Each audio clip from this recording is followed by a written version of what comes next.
Je m'appelle Laurent Descensas, je travaille à l'école depuis le début du numérique.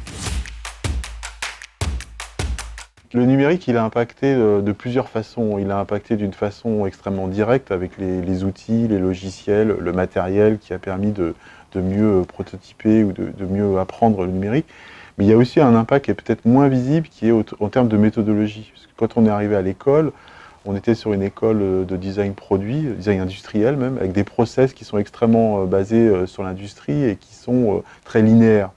Or, les méthodes en design numérique sont plutôt agiles et plutôt itératives et impliquent des différents cycles. Donc on a eu un peu un changement en fait au niveau pédagogique avec des maquettes qui étaient plus faciles à faire et donc beaucoup plus de retours utilisateurs. Et ça a impacté durablement l'enseignement à l'école en fait. Alors assez tôt, l'école a mis en place un système de veille. D'abord une veille Internet sur les tendances du marché, une veille auprès de ses alumni, anciens étudiants. On leur demandait souvent de faire des rapports sur leur façon de travailler, les outils qu'ils utilisaient, les nouveaux métiers qui apparaissaient, etc. La veille sur les métiers du numérique se fait aussi, bien entendu, par nos intervenants professionnels qui interviennent sur des workshops ou des séminaires. Et puis tout le travail qu'on peut faire en partenariat avec les entreprises. Il y a plusieurs dispositifs qui ont été mis en place pour accompagner les étudiants. Il y a d'abord eu évidemment les logiciels, hein, c'est un point important. Ensuite le matériel qu'on essaye d'adapter au marché.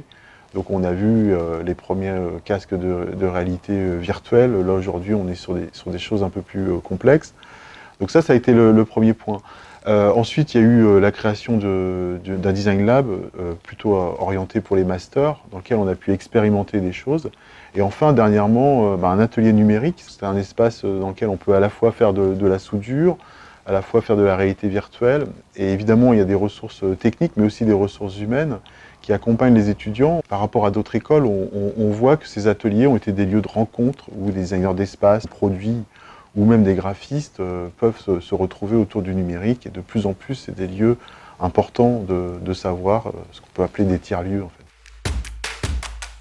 Je suis particulièrement sensible au projet qui mêle le numérique et ce qu'on appelle le tangible, donc le produit en fait. Donc tout ce qui est interface physique, où l'écran disparaît, où on fait place un peu plus à des objets qui sont manipulables, et où le numérique finalement vient rajouter une fonction ou vient rajouter un usage à un objet existant. Les derniers travaux autour du biomorphisme me parlent vraiment beaucoup. J'aime beaucoup cette question, puisqu'on est à la fois sur l'observation du monde vivant, dans lequel on va aller chercher des formes, et on va travailler sur ces instruments de musique où le numérique apparaît assez peu en fait. On a vraiment une dimension sensible, tant sur la forme que sur le produit et les matériaux.